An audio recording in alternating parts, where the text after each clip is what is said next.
Voilà, nous saluons tous nos frères et sœurs qui nous écoutent donc aux quatre coins de la planète. Que Dieu continue à vous bénir. Alléluia. Un jour, nous serons tous sur une même planète, là-haut dans la gloire éternelle. Alléluia. Nous ne serons plus séparés les uns des autres. Il n'y aura plus de mer, nous dit donc l'Apocalypse. Hein, la mer nous sépare, les océans nous séparent, mais là-haut, nous ne serons plus jamais séparés. Nous allons parler donc dans les instants qui vont suivre de la seigneurie de Jésus-Christ. Si vous voulez bien, on va lire un premier passage dans le psaume 24, le premier verset. Psaume 24, nous lisons particulièrement donc le premier et le deuxième verset.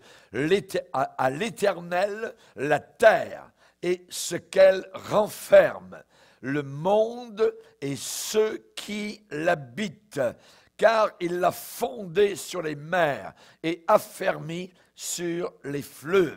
Amen. Donc, c'est Dieu le propriétaire, amen, de nos vies. Ensuite, on va lire un autre passage dans l'évangile de Jean, chapitre 20. Jean, chapitre 20, verset 24. Jean, chapitre 20, verset 24. Thomas, appelé Didyme, l'un des 12, n'était pas avec eux lorsque Jésus vint. Les autres disciples lui dirent donc: nous avons vu le Seigneur. Mais il leur dit: si je ne vois pas dans ses mains la marque des clous, et si je ne mets pas mon doigt dans la marque des clous, et si je ne mets pas ma main dans son côté, je ne croirai point. 8 jours après, une semaine après, les disciples de Jésus étaient de nouveau dans la maison, et Thomas se trouvait avec eux. Jésus vint, les portes étant fermées, se présenta au milieu d'eux et dit: la paix soit avec vous, shalom. Puis il dit à Thomas: avance ici ton doigt, regarde mes mains, avance aussi ta main et mets-la dans mon côté, et ne sois pas incrédule, mais crois. Thomas lui répondit: mon Seigneur et mon Dieu. Jésus lui dit: parce que tu m'as vu, tu as cru. Heureux ceux qui n'ont pas vu et qui ont cru. Amen. Seigneur, nous voulons te bénir pour la foi que tu as placée dans nos cœurs, cette foi vivifiée, alimentée, nourrie par ta parole puissante. Nous te demandons qu'elle fasse heureux travail dans les moments qui vont suivre, au nom puissant de Christ Jésus. Amen. Et tout le peuple dit Amen. Gloire à Dieu. On peut s'asseoir, frères et sœurs, chers amis. Alléluia. Nous allons parler particulièrement de la seigneurie de Jésus-Christ. Évidemment, donc, j'aimerais vous dire que connaître Jésus, quelque chose de très important, parce que la façon avec laquelle, la profondeur avec laquelle nous connaissons le Seigneur va faire une différence vraiment grande dans nos vies par rapport à cette connaissance. Quand les gens ont une conception correcte du Seigneur Jésus-Christ, toutes leurs attitudes changent. Ça nous change, ça nous transforme. Voyez, un véritable chrétien ne peut pas être pessimiste, mais il fait partie du club optimiste. Alléluia. Pourquoi? Parce qu'on est plus que vainqueur. On est heureux. Alléluia. À celui qui vaincra, je donnerai à manger de l'arbre de la vie. Celui qui vaincra n'aura pas à souffrir la deuxième mort qui est l'enfer. Celui qui vaincra, eh bien, il recevra un nom nouveau. Il aura un diamant qui lui sera donné. Alors, celui qui vaincra régnera avec Christ, aura un vêtement blanc éclatant, s'assiera à côté de Jésus dans la gloire éternelle. Nous ne pouvons pas être pessimistes avec tant de promesses. Amen. Alléluia, gloire à Dieu. Thomas a eu des doutes sur le Seigneur Jésus-Christ après la crucifixion. Après la crucifixion, évidemment, donc, nous voyons que Jésus est allé quand même vers ses disciples. Il les a rencontrés, hein, il est allé vers eux et eux étaient découragés. ils n'avaient plus de courage, ils étaient tristes, ils étaient craintifs, ils se cachaient derrière des portes barrées, fermées à double tour, voyez.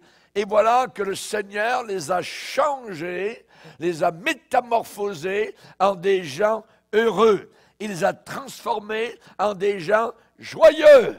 Comment sont-ils passés de cette tristesse, cette peur, de cette crainte, de portes barrées, de tremblements et de frissons, donc au moindre pas qu'il y avait quelque part dans l'escalier? Non, maintenant c'était terminé. Voyez, ils étaient joyeux, ils étaient heureux, Christ était ressuscité. Et ils sont allés jusqu'à la mort, donc par rapport à cette connaissance qu'ils avaient maintenant du Seigneur Jésus-Christ.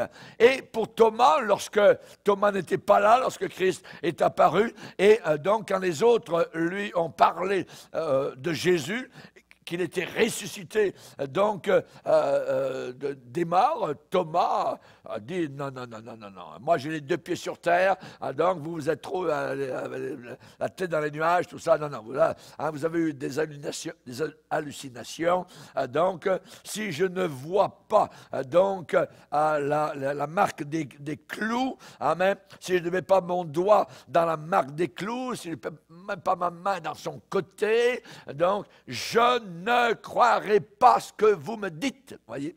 Donc, c'est vraiment le type incrédule, hein, il n'a pas cru, il n'était pas là. Et évidemment, lorsqu'on n'est pas à la réunion, il se passe des choses merveilleuses à la réunion. Donc, une semaine avant, Thomas n'était pas là. La Bible dit, n'abandonnez pas vos rassemblements. Et lui, Thomas avait abandonné le rassemblement. Et dans ce rassemblement, Christ était apparu. Imaginez qu'il y ait une réunion ici à l'église du Sentier. Et soudain, Jésus nous apparaît, tout ça. Hein, il vient vers quelqu'un, il vient vers Gaétan, ou Mireille, ou je ne sais pas qui, tout ça, ou Daniel. Hein, oui, c'est bien moi, touche-moi. Tout ça. Mes amis, tout ça. Et ensuite, donc, vous dites ça le dimanche, toute l'assemblée, la moitié n'était pas là. Donc,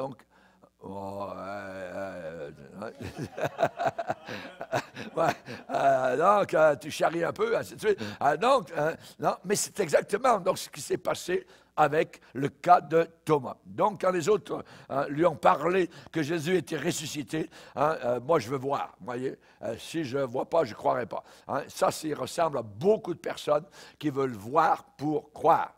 Mais dans la parole de Dieu, c'est crois et tu verras. C'est le contraire. Voyez, je te dis que si tu crois, tu verras la gloire du Seigneur. C'est la foi en premier. Amen.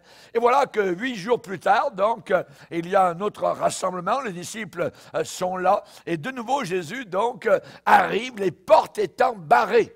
Les portes étant fermées, donc, il est revenu, donc, vers les disciples, alors que Thomas, maintenant, était présent. Et Jésus va lui dire, avance ton doigt. Et Thomas, Jésus sait ce qui se passe dans les réunions, voyez, parce que il lui a parlé particulièrement, donc à lui, il s'est adressé à Thomas. Viens-t'en, donc par ici, avance ton doigt, regarde bien mes mains, avance aussi ta main, mets-la dans mon côté, parce qu'il y a un trou ici. On sait qu'à la croix, le corps de Jésus a été percé par la lance. Donc, il y a une cicatrice, il y a peut-être une ouverture même. Avance aussi ta main, mets-la dans mon côté. Ne sois pas incrédule, mais crois. Mais crois. Voyez, quand Thomas a réalisé que Jésus n'était plus mort, enterré, mais qu'il était bien vivant, il a fait une déclaration formidable sur laquelle nous allons nous arrêter. Il a dit, je peux le voir peut-être se prosternant devant Jésus, il a dit, mon Seigneur et mon Dieu. Jésus n'a pas dit, non, tu vas un peu trop loin, Thomas, là, tu es un extrémiste, tout à l'heure tu étais de l'autre côté, maintenant tu t'en veux. Non, Jésus a accepté. Thomas a appelé Jésus Dieu et Seigneur.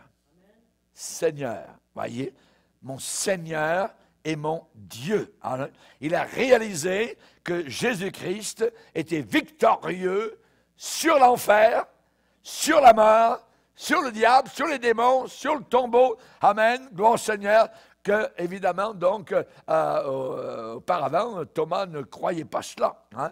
Donc, quand Thomas a reconnu Jésus comme étant son Seigneur, Thomas s'est servi d'un mot, s'est servi d'un terme, voyez, qui avait une très grande signification pour les premiers chrétiens dans les premiers jours de l'Église. Le mot Seigneur. Qu'est-ce que cela voulait dire? Voyez, le mot Seigneur. Nous utilisons évidemment ce mot, ouais, Seigneur, Seigneur, on lui parle. Hein, parfois, on ne sait pas, même pas qu'est-ce que cela signifie vraiment. Et je suis là aujourd'hui pour vous en parler.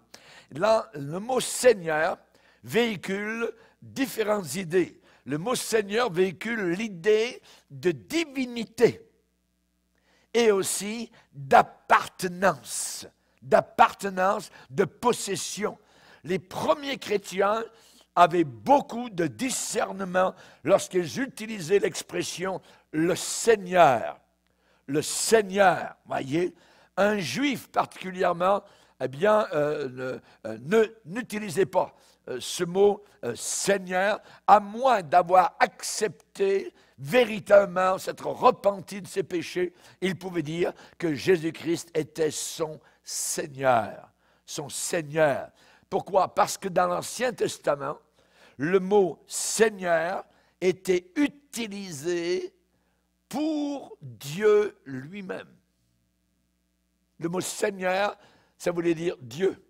C'était relié, attaché donc à la divinité. Et l'apôtre Paul aux Corinthiens va dire, personne ne peut dire Jésus est le Seigneur si ce n'est pas par le Saint-Esprit.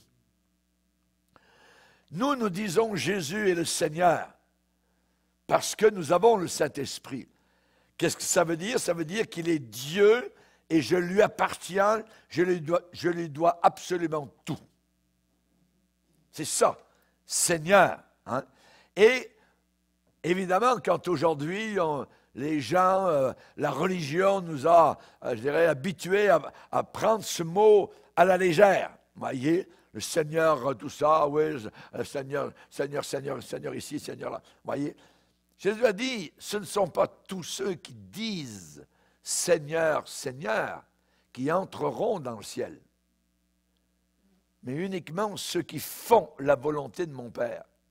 Ce qui veut dire que Jésus a envisagé une époque où, à la fin des temps, on prendrait le mot Seigneur à la légère, très à la légère, voyez, c'est-à-dire des gens qui disaient « Seigneur, tu es le maître de ma vie », tout ça, et en faisaient à leur tête. Donc, ce ne sont pas tous ceux qui disent « Seigneur, Seigneur » qui entreront dans le ciel, dans l'éternité. Quand Jésus a dit à l'apôtre Pierre, a demandé pardon, aux disciples, qu'est-ce que les gens disent que je suis? Hein, autour de vous, vous entendez, vous les gars, hein, qu'est-ce qu'ils disent de moi?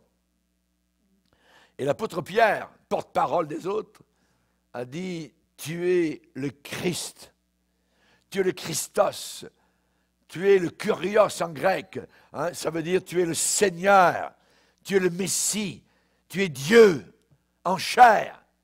Imaginez, c'est quelque chose d'inimaginable. Hein? Pierre, par le Saint-Esprit, a déclaré cela. Et évidemment, donc, Jésus l'a dit, ce n'est pas la chair et le sang qui t'ont révélé cela.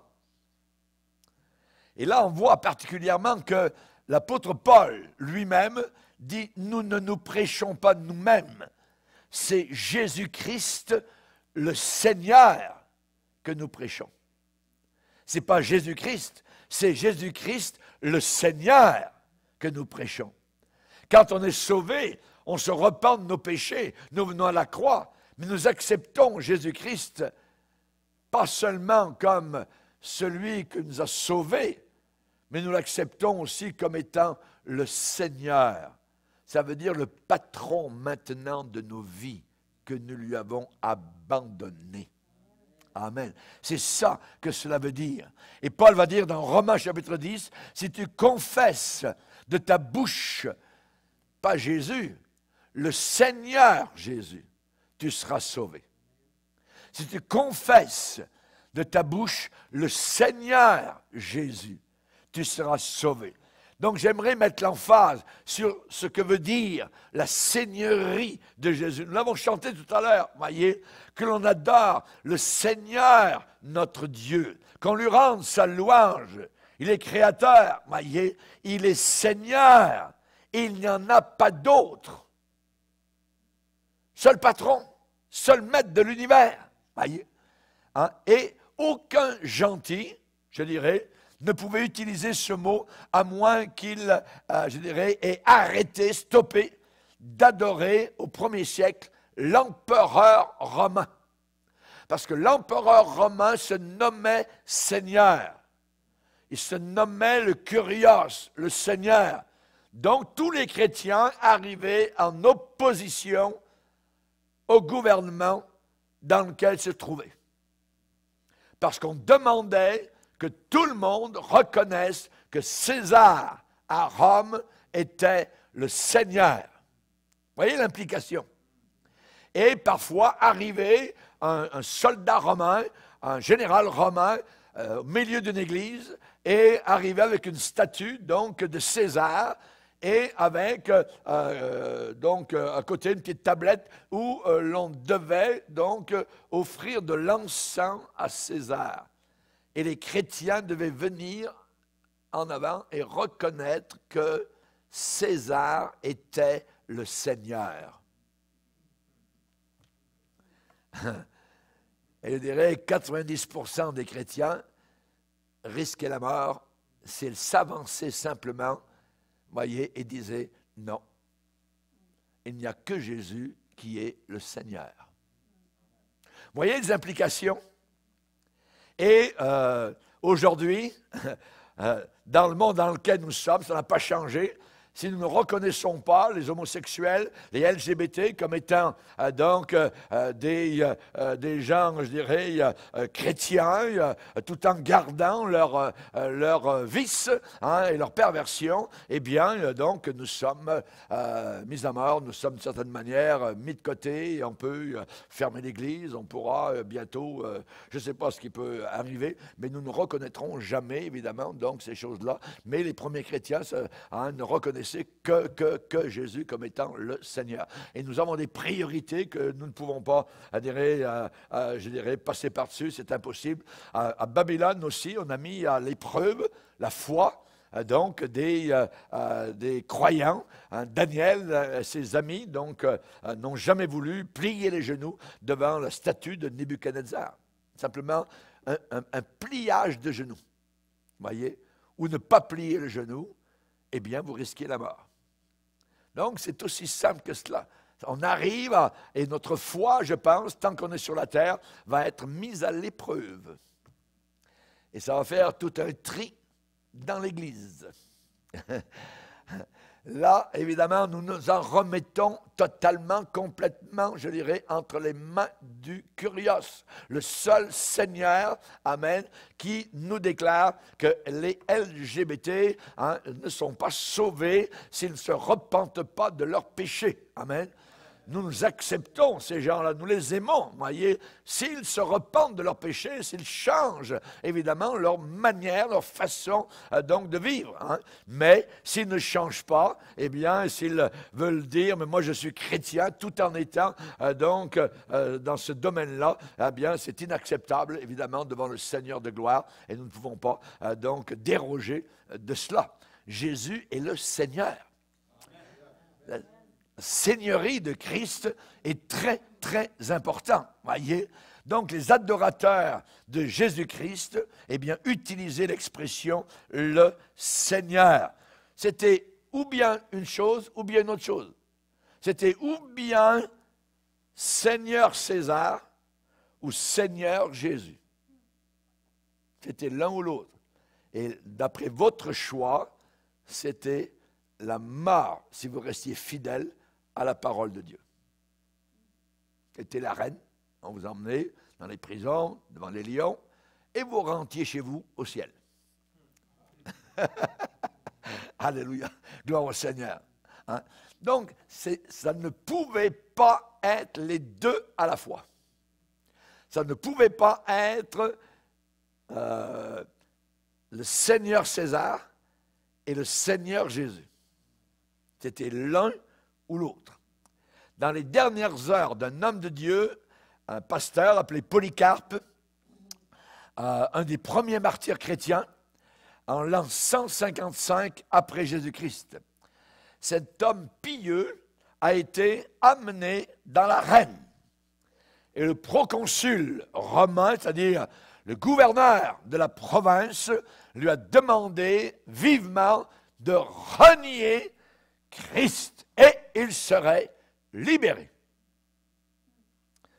Cet homme de Dieu a répondu, « Monsieur le proconsul, ça fait 86 ans que je sers le Seigneur Jésus et il ne m'a jamais fait aucun mal. Comment pourrais-je parler en mal de mon roi qui m'a sauvé? » On a rassemblé rapidement les bûches de bois, les bois, les fagots.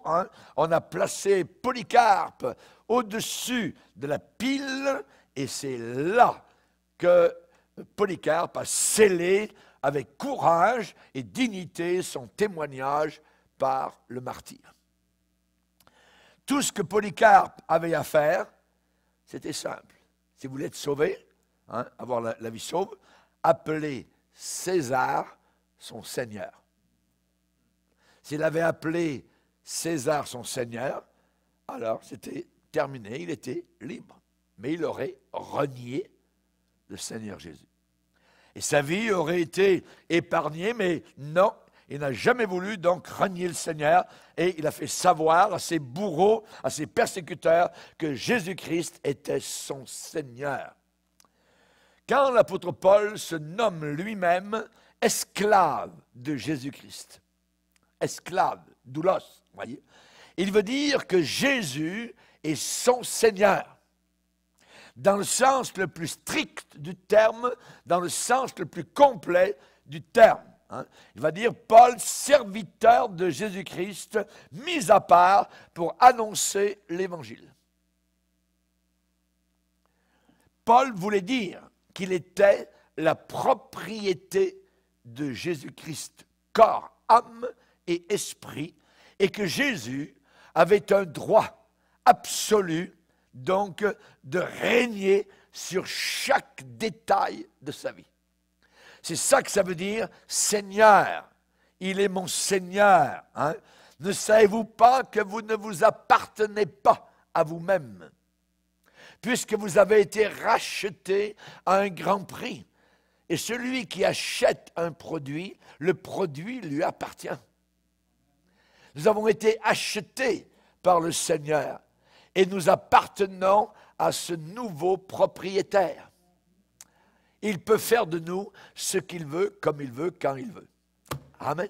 Nous sommes à lui. Alléluia. Et c'est ce que nous voyons, la même pensée, dans le psaume 100, où il est déclaré, « Sachez que l'Éternel est Dieu, c'est lui qui nous a fait, et nous lui appartenons. Nous sommes son peuple, et le troupeau de son pâturage. » Et le troupeau de son pâturage. Nous avons lu tout à l'heure dans Psaume 24, le verset 1er, « À l'Éternel, la terre et ce qu'elle renferme, à l'Éternel, le monde et ceux qui l'habitent. » Alléluia. Nous sommes au Seigneur, spécialement depuis que nous avons donné notre vie au Seigneur, qui nous a sauvés, nous l'avons connu. Nous serions des menteurs si nous disions maintenant que nous ne l'avons pas connu. Nous connaissons le Seigneur, nous avons la vie éternelle.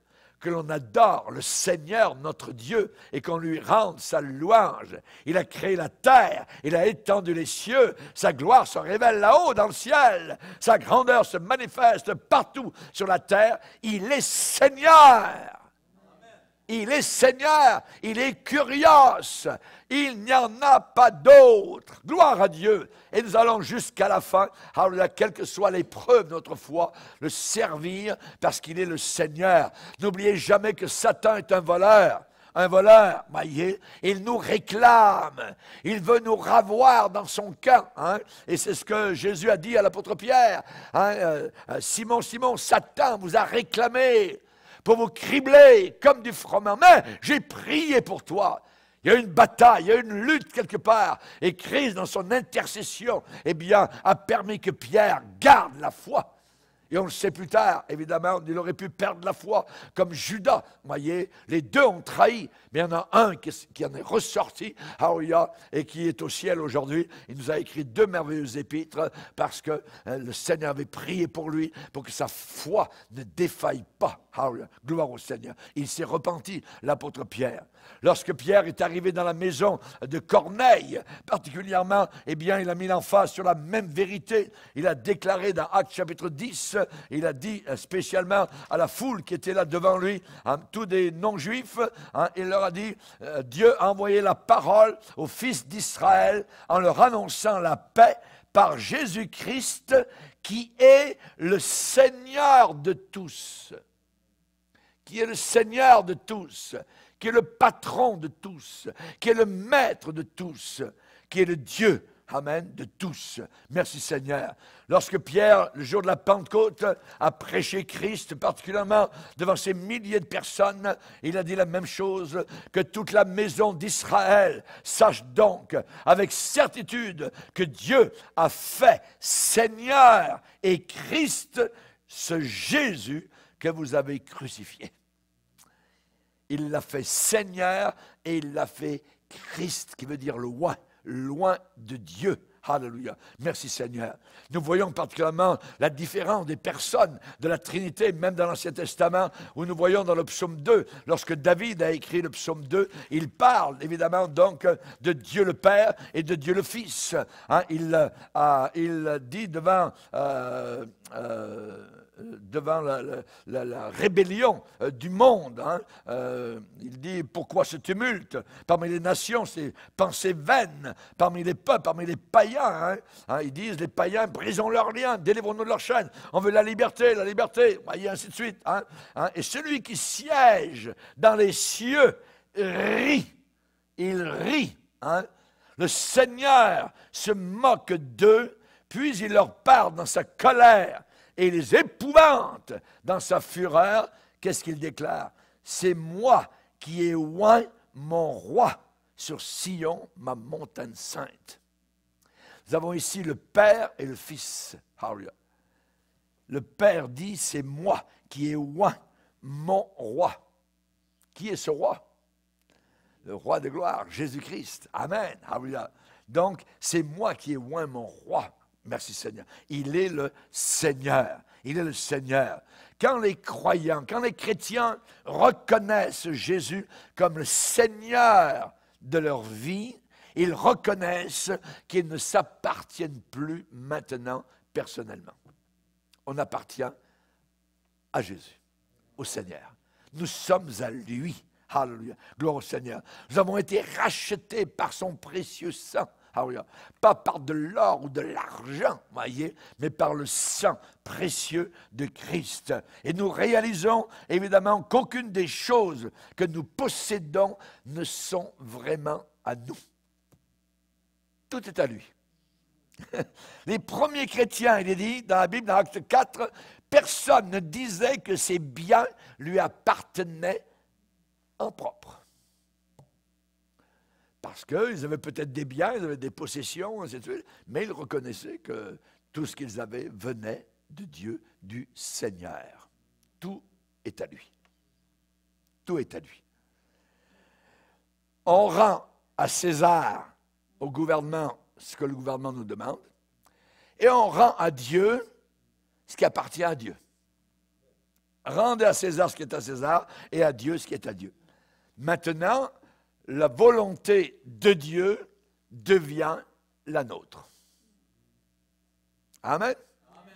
Non pas ma volonté, mais que la tienne se réalise. Nous le disons avec Jésus. Et Jésus savait qu'il y aurait une époque, et nous y sommes actuellement, où les gens se serviraient avec légèreté, frivolité de ce titre, le Seigneur ceci, le Seigneur cela, mais ils ne savent pas ce que ça veut dire, voyez. Et que le Seigneur savait que beaucoup de gens ne vivraient pas selon le sens réel hein, de cette expression, donc le Seigneur. Ceux qui me disent Seigneur, Seigneur, n'entreront pas tous. N'entreront pas tous dans le royaume de Dieu.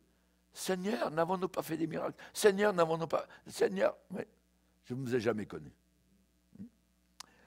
Donc la seigneurie de Jésus-Christ, cela veut dire, cela signifie qu'il a un contrôle complet, total, sur ce que nous sommes, sur ce que nous avons et sur ce que nous espérons devenir.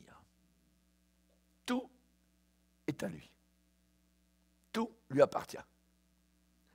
Et nous pourrions perdre nos biens soudainement. Ce ne serait pas la première fois, c'est déjà arrivé. Et c'est écrit dans l'Épître aux Hébreux, vous avez accepté avec joie l'enlèvement de vos biens, sachant que vous avez des biens meilleurs et qui durent toujours. C'est la raison pour laquelle, oui, nous avons des biens, oui, nous sommes propriétaires ou locataires, quoi que ce soit, nous avons, on a des choses. Bon, mais nous devons prendre ces choses de manière lousse. Parce que quand on s'en va, voyez, on n'emmène rien. On n'emmène pas une voiture derrière qui descendra dans le caveau, ainsi de suite. Non, non, non. On n'emmène pas aucun lingot d'or, on n'emmène rien du tout. Ouais. Quand Napoléon donc, était vaincu par les Russes, par l'hiver russe, hein, donc comme Hitler l'a été plus tard, hein, eh bien, l'hiver russe était tellement rude que les Français, donc, Napoléon donnait l'ordre de reculer, de s'en aller, tout ça. Donc, c'était fini, les Français étaient vaincus. Et donc, ils avaient amené avec eux des caisses d'or, des caisses avec des lingots d'or. Et les gens, les soldats français, donc, se battaient, donc, ils avaient à peine la force, ils tremblaient de froid, ils étaient sur le point de mourir, et ils prenaient ces lingots, voyez, ils les serraient contre eux, ils sont morts dans la neige, dans la glace, avec des lingots d'or sur la poitrine. Imaginez, c'était terrible. Que servirait-il à un homme de gagner le monde entier s'il perd son âme? Nous voyons comment cette cupidité peut, je dirais, être tellement grave, avoir des racines profondes, hein, que nous devons prendre ces choses de la terre à la légère. À la légère. Vous voyez, les biens matériels. Pourquoi? Parce que Christ, il est lui seul le Seigneur. Alléluia. Gloire au Seigneur. Hein, l'expérience nous montre que ceux qui laissent Jésus avoir un plein contrôle, un contrôle total sur leur vie, sont les gens les plus heureux, les plus victorieux, les plus triomphateurs. Ce sont ces gens-là qui laissent, qui abandonnent, voyez, qui laissent le Seigneur être le Seigneur sur leur vie. Il y avait un homme qui avait remplacé les chiffres de sa montre par des paroles. Il avait mis comme parole Christ est le Seigneur. C'est marqué Christ est le Seigneur. Et vous savez ce qu'il a déclaré, je cite, « Dans les temps difficiles, je veux pouvoir regarder ma montre et me dire, quelle que soit l'heure du jour ou de la nuit, qu'il est le Christ, le Seigneur. » Gloire à Dieu. Alléluia. Maintenant, nous voyons que Paul a eu des idées pour prêcher l'Évangile. C'est une bonne chose de prêcher l'Évangile. Mais il fallait qu'il soit dirigé par le Saint-Esprit. Et nous voyons un endroit qu'il est dit qu'ils ont été empêchés par le Saint-Esprit d'annoncer la parole à tel endroit. Parce que le Seigneur avait une autre direction. Et là, évidemment, il faut être très, très souple dans ces moments-là. Vous voyez, on ne dit pas, ben moi, ouais, j'ai prêché l'Évangile, puis c'est là-bas que je vais. Laisse faire, sois souple, vous voyez. Parce que le Saint-Esprit, c'est lui qui doit avoir le haut du pavé dans nos propres vies. Amen. Philippe était dans un réveil spirituel, des centaines, peut-être des milliers de personnes avaient besoin, il avait prié pour ces gens-là, avait prié pour chasser des démons, il y avait beaucoup de guérisons. Et soudain, le Seigneur lui dit, tu quittes tout ça. Tu quittes tout ça, tu t'en vas sur un chemin qui est désert. Qui est désert. Entre une foule de gens qui viennent d'accepter le Seigneur, un paquet de nouveaux convertis, imaginez, et le Seigneur lui dit, tu t'en vas sur un chemin désert. Donc tu quittes la foule et tu t'en vas là où il n'y a personne. Est-ce qu'on va obéir? Il a obéi. Parce que Dieu n'avait pas uniquement en vue une foule, il avait en vue un pays entier. Parce que sur ce chemin désert, vous connaissez la suite, il y avait donc un homme très important, ministre des Finances de la reine de Candace. Amen. Il a été sauvé sur ce chemin-là. Il est reparti dans son pays avec la bonne nouvelle. Et je suis sûr, amen, que des centaines de milliers de personnes ont été sauvées par son témoignage. Donc Dieu, nous ne pourrons jamais le dépasser. Il est le Seigneur. Il nous dirige, et dans des choses bien simples, des choses anodines, des choses qui nous semblent pas être grand-chose, faisons-les avec foi. Et le Seigneur saura, parce qu'il sait ce qu'il fait. Il sait ce qu'il fait, et nous devons nous soumettre, évidemment, à sa direction. Les premiers chrétiens, on s'est moqué d'eux le jour de la Pentecôte, voyez, et l'apôtre Pierre s'est levé. L'apôtre Pierre a exalté Jésus-Christ. Et c'est un des premiers sermons des apôtres que nous voyons dans les évangiles. Il ne parle que de Jésus. Et quand vous témoignez, parlez de Jésus. Les gens veulent parler de religion, veulent parler de ceci, veulent parler de... Ramenez-les toujours à la croix, ramenez-les toujours à Jésus. C'est lui qui est le kérigma, qui est le sang, qui est le noyau de notre message. Philippe est arrivé dans la ville de Samarie, il y prêcha Christ. Il y prêcha Christ. C'est lui que Jésus, donc Jésus a besoin d'être élevé. Et il y a eu 3000 personnes donc qui ont été prises dans le filet de l'évangile en une seule prédication. Et ça dit, le Seigneur ajoutait à l'Église tous ceux qui étaient sauvés. Alléluia. Aujourd'hui, il y a beaucoup de gens qui entrent dans des lieux appelés églises, mais ne sont pas tous sauvés. Tandis qu'à l'origine, il est dit que tous ceux qui étaient dans l'Église étaient des sauvés. Le Seigneur ajoutait à l'Église, à l'Ecclésia, ekkaléo, appelé en dehors, ceux qui étaient sauvés. Quand nous sommes sauvés, nous sommes appelés en dehors. Amen. En dehors du péché, en dehors des païens. Nous sommes dans le monde, mais hors de ce monde-là. Alléluia. Et alors que Jésus était exalté, élevé, glorifié par les premiers chrétiens, alors des persécutions sont arrivées. Les apôtres ont été emprisonnés. Et cependant, malgré cela, l'Église grandissait. De 3000 à Jérusalem sont passés à 5000, on nous déclare ici dans les Actes des Apôtres au chapitre 4. Et le ministère de l'Église grandissait. Jérusalem, la Judée, la Samarie, Chypre, Rome, ainsi de suite, la Gaule, Lugdunum, ça allait partout dans le monde, ça se répandait, amen, malgré les persécutions. Une persécution est une très bonne chose pour l'Église. Très bonne chose. Parce que ça réveille, amen, les chrétiens et on peut gagner beaucoup de païens. Beaucoup, dans des moments de persécution. Amen. Et alors que les croyants servaient le Seigneur, l'Église grandissait. Et le Saint-Esprit a mis à part des hommes comme Barnabas et Saul pour un ministère spécial pour des régions qui n'étaient pas encore évangélisées, comme par exemple l'île de Chypre. Les premiers chrétiens croyaient fortement dans la seigneurie du Seigneur Jésus, et le credo des premiers chrétiens comportait 3 mots. Jésus est Seigneur. Jésus est Seigneur. Et Paul va dire, personne ne peut dire cette expression, ce credo, s'il n'est pas né de nouveau. Si ce n'est pas par la puissance du Saint-Esprit. Jésus est le Seigneur. Jésus est Dieu, mon Seigneur et mon Dieu, comme a dit Thomas. Alléluia. Gloire au Seigneur. Moi, tu es un grand homme, moi, tu es un grand prophète. Moi, il a fait beaucoup de bien, tout ça. Moi, j'y crois. Ça, ouais. Ouais, le diable, il croit aussi. Hein? Nous croyons qu'il est le Seigneur. Nous croyons qu'il est le Créateur. Il est divin, il est Dieu. Il a existé avant son incarnation. Il a existé de toute éternité passée. Alléluia. Gloire au Seigneur. Il s'est seulement incarné quand il est venu ici-bas sur cette terre. Et lorsque dans ce berceau en pierre ou en bois, je ne sais, donc à Bethléem, là était le Dieu créateur.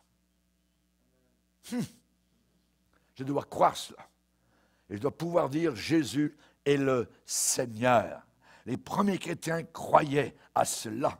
Ils croyaient que s'ils obéissaient à leur maître, le maître allait travailler et œuvrer avec eux et les rendre capables d'accomplir ce qui semblait humainement impossible. Ce qui semblait impossible. Ils croyaient ce que Jésus avait dit, je bâtirai mon Église et les portes de l'enfer n'auront pas la victoire. Ils croyaient cela. Amen. Alors, quelles que soient les circonstances, l'Église de Dieu est bâtie, elle est solide, elle est inébranlable, indestructible. Alléluia. Merci Seigneur. Amen.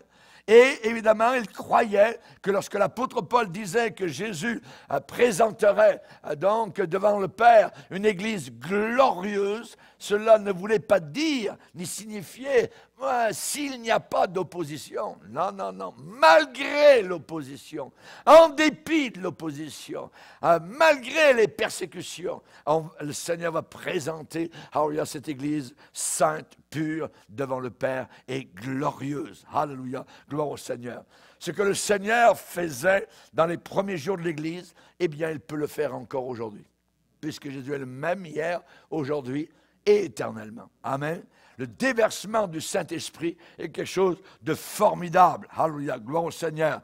Et évidemment, donc, il faut laisser, il faut permettre au Seigneur d'être le Seigneur. Amen. Dans nos vies, dans notre assemblée. Et lorsque je voyage autour de la terre et que je vois, que ce soit parfois en Europe, que ce soit dans toutes sortes de pays ou au fond des jungles de l'Afrique, le merveilleux travail que le Saint-Esprit opère, c'est formidable.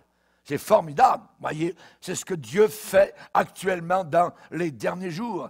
C'est la raison pour laquelle, je dirais, la puissance de la Pentecôte, la puissance du Saint-Esprit déversé sur les cœurs, avec le salut, amen, la repentance, et avec le baptême dans le Saint-Esprit, avec le parler en d'autres langues comme signe initial, c'est quelque chose de merveilleux, auquel nous devons être attachés. Pourquoi? Parce que c'est par ces moyens-là que Jésus montre qu'il est le Seigneur. Le Seigneur, le Saint-Esprit convainc de péché, de justice, de jugement. Alléluia, gloire au Seigneur. Il faut que les gens acceptent Jésus non seulement comme sauveur, mais comme Seigneur.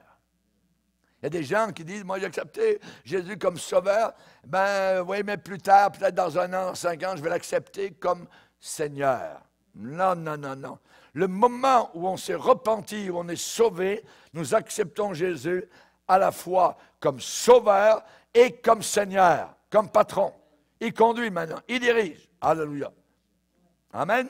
Alléluia. Gloire au Seigneur. Donc, vivons proches de Dieu. Apprécions bien plus la conception, je dirais la grandeur des bénédictions du Seigneur. Élevons Jésus, parce qu'il a dit, quand j'aurai été élevé de la terre, j'attirerai. Quand on élève Jésus, il attire. C'est merveilleux d'être attiré. Il est comme un aimant qui attire la limaille que nous sommes. Il doit nous attirer. Et la bien-aimée, dans le Cantique des Cantiques, elle dit à son bien-aimé, attire-moi, attire-moi. Nous devons dire cela, Seigneur, attire mon cœur à toi. Sois mon maître, sois mon Seigneur. Je t'ai accepté comme sauveur. Amen. Maintenant, je veux absolument me soumettre à ta seigneurie. Alléluia. Il faut le laisser régner dans nos cœurs. Il est le roi. Il doit être assis totalement sur le trône de notre cœur. On peut s'attendre à encore plus de manifestations, je dirais, de sa grâce.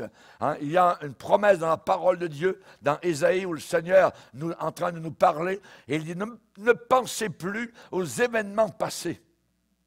Ne pensez plus aux événements passés, et ne considérez plus ce qui est ancien, car voici, je vais faire une chose nouvelle. sur le point d'arriver. Ne la connaîtrez-vous pas? Voilà ce que je vais faire. Je mettrai un chemin dans le désert et des fleuves dans la solitude. Alléluia. Là où c'est un désert, le Seigneur a promis, amen, de faire un chemin. Là où il n'y a pas de chemin, il va faire un chemin. Là où tout est sec, tout est solitude, il va faire des oasis merveilleuses. Alléluia. Ça, c'est le Seigneur. Ne pensez pas à ce qui est ancien. Amen. Mais attendez-vous à ce que le Seigneur agisse encore de nos jours, de la même manière qu'il a agi au départ. On met les pasteurs en prison, pas de problème. Le Seigneur peut envoyer des anges pour ouvrir les prisons. Dieu est tout-puissant. Dieu est tout-puissant. Alors nous devons faire quoi? Ne nous reposons pas sur nos lauriers. Ils font un pauvre matelas. Hein? Ou un pauvre oreiller. Amen. Nos lauriers. Hein? Pourquoi les lauriers du temps passé, ils sont vite secs. Hein? Et évidemment, on n'a pas besoin de cela. Hein? Donc, ce qu'il faut, évidemment, c'est donc penser à celui qui est capable d'accomplir au-delà de tout ce que nous pensons, imaginons ou croyons. À lui et à lui seul soit toute la gloire. Quand tout le monde parle de défaite, nous parlons de victoire. Amen. Alléluia. Gloire au Seigneur. Hein, quand les espions sont arrivés du pays promis, hein, ils sont arrivés en disant, ouais, c'est bien beau tout ça, ouais, on n'arrivera pas, tout ça. Puis dans le pays là-bas, il y a des lois, puis le gouvernement, bla, laisse faire tout ça. Hein. Dieu a promis la victoire à la fin des temps. Il a promis de répandre son Saint-Esprit sur toute chair. Imaginez, voyez, ça c'est autre chose.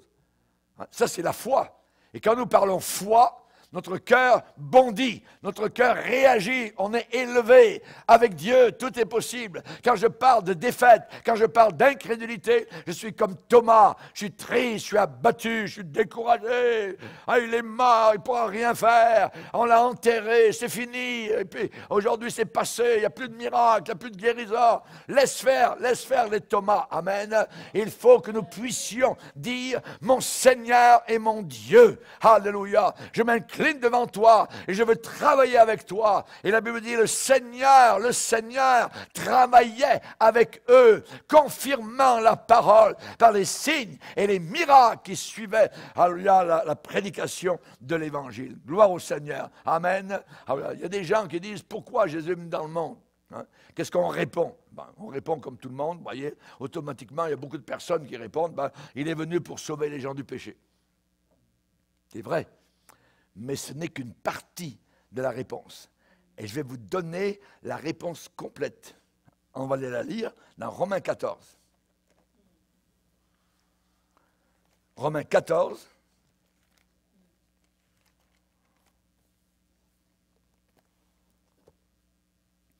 Verset 7. Romains 14, verset 7. En effet, nul de nous, ça veut dire personne parmi nous, nul de nous ne vit pour lui-même, et nul ne meurt pour lui-même. Car si nous vivons pour le Seigneur. Et si nous mourrons pour le Seigneur. On parle de seigneurie.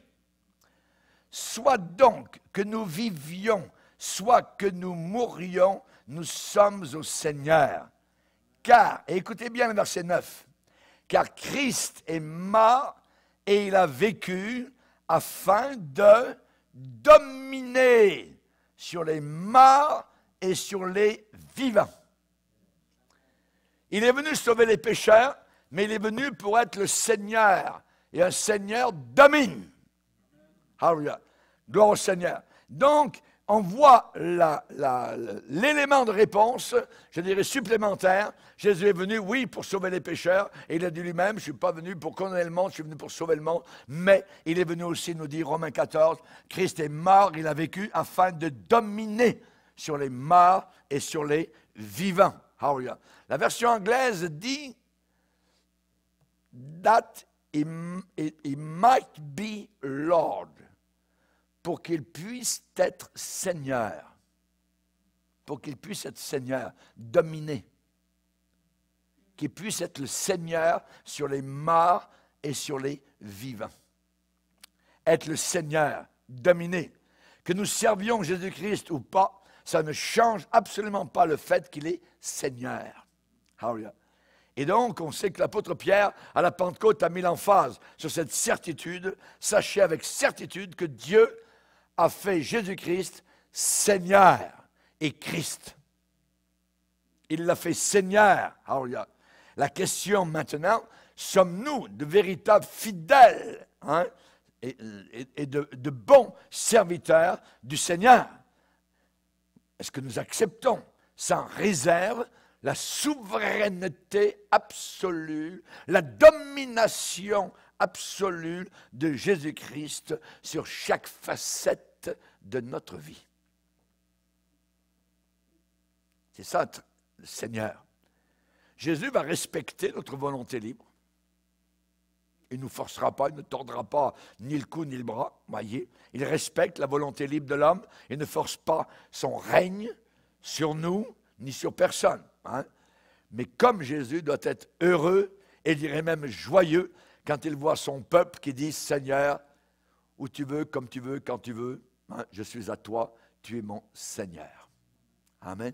Hallelujah. C'est ce grand homme de Dieu, John Wesley, qui avait déclaré, si j'avais seulement 300 hommes qui n'avaient la crainte de rien, sauf la crainte de Dieu, et qui n'aient aucune haine, sauf la haine envers le péché, et qui seraient déterminés à ne rien connaître parmi les hommes, si ce n'est Jésus-Christ et Jésus-Christ crucifié, alors je pourrais mettre le feu au monde entier.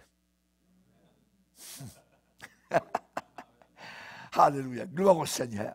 C'est ce genre de personne que demandait John Wesley que Dieu peut utiliser pour atteindre les perdus et un monde en train de mourir. Alléluia, gloire au Seigneur. Et c'est là où nous voyons cet homme appelé Saul de Tarse qui dit, Seigneur, que veux-tu que je fasse? Seigneur. Il emploie ce mot avec sa définition initiale, étymologique. Seigneur, que veux-tu que je fasse? Entre dans la ville et on te dira ce que tu devras faire. Ce n'est pas très précis. Entre dans la ville, on va te dire ce que tu devras faire. Et parfois, nous n'avons pas beaucoup de repères lorsque le Seigneur nous parle, mais nous allons, et le Seigneur ouvre les portes, et il fait en sorte que les choses se mettent toutes en place. Alléluia, gloire au Seigneur. On voit qu'à la fin de sa vie, ici-bas sur terre, l'apôtre Paul a dit, je n'ai pas résisté, je n'ai pas désobéi à la vision céleste. Alléluia, gloire au Seigneur. Donc que Dieu soit béni, alléluia. Le calvaire, ce n'est pas une histoire de défaite, c'est la plus grande des victoires. Et quand Jésus reviendra pour conquérir et régner en justice, il aura écrit sur son vêtement et sur sa cuisse, Amen, roi des rois et Seigneur des seigneurs. Amen. Seigneur, merci pour ta bonté. Nous ne voulons pas employer ce nom, Seigneur, à tort et à travers, ou avec négligence et frivolité, Seigneur, sans aucun discernement. Nous savons, Seigneur, que tu es le patron, tu es le maître de la moisson, Seigneur, et nous voulons encore nous soumettre. Tu es venu pour mourir pour nos péchés, mais aussi pour dominer, Seigneur, sur nos vies entières. Elles sont à toi, elle est à toi. Notre vie t'appartient, Seigneur. Tu nous as achetés à un très grand prix, et nous voulons ne pas résister, Seigneur, à la vision céleste. Bénis abondamment les frères, les sœurs, Seigneur, et que nous puissions te servir à tous les niveaux où tu nous envoies, Seigneur, que nous puissions être lumière, que nous puissions être sel, dans le nom de Jésus. Amen. Et tout le peuple dit, Amen, Amen, gloire à Dieu. Voilà, on va louer le Seigneur, on va le bénir. Alléluia.